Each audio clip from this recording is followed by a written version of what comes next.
బాపట్ల జిల్లా చీరాల మండలం ఈపూరుపాలెం గ్రామంలో స్థానిక బాలుర ఉన్నత పాఠశాలలో ఉపాధ్యాయునిగా ఉద్యోగ విరమణ పొందిన పి లలితమ్మ 80 సంవత్సరాలు దారుణ హత్యకు గురయ్యారు. ఈమె భర్త 10 ఏళ్ల క్రితం మృతి చెందారు. 2 కుమారులు, 1 కుమార్తె ఉంది. కుమారులిద్దరూ అమెరికాలో ఉండగా కూతురు విజయవాడలో ఉంటుంది. ఒంటరిగా ఉంటున్న లలితమ్మను గుర్తు తెలియని వ్యక్తులు హత్య చేశారు. సమాచారం అందుకున్న జిల్లా ఎస్పీ తుషార్ డూడి ఘటనా స్థలానికి చేరుకుని పరిశీలించారు. ASP Vithaleshwar, Chirala in charge DSP Jagadish Nayak, గ్రామీణ సిఐ నిమ్మగడ్డ సత్యకుమార్, ఎస్ఐలు శివకుమార్, సురేష్ సిబ్బంది ఉన్నారు.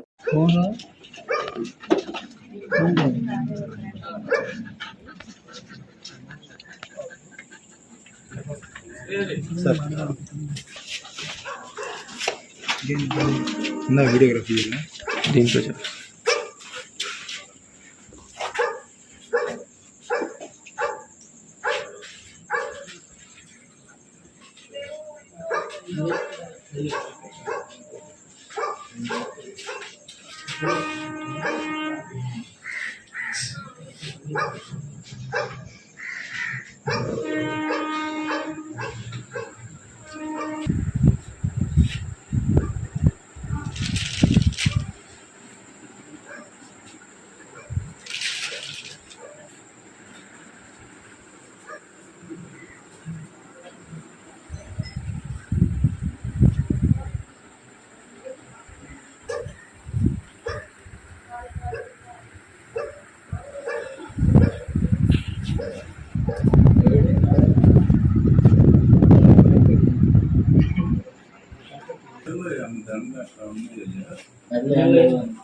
చేతికి గాజు, చెవులకి అయితే కమ్మలు ఉంది, చేతికి గాజు కట్టండి.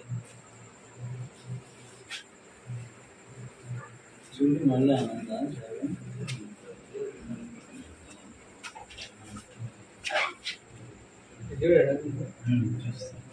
వచ్చి ఉందా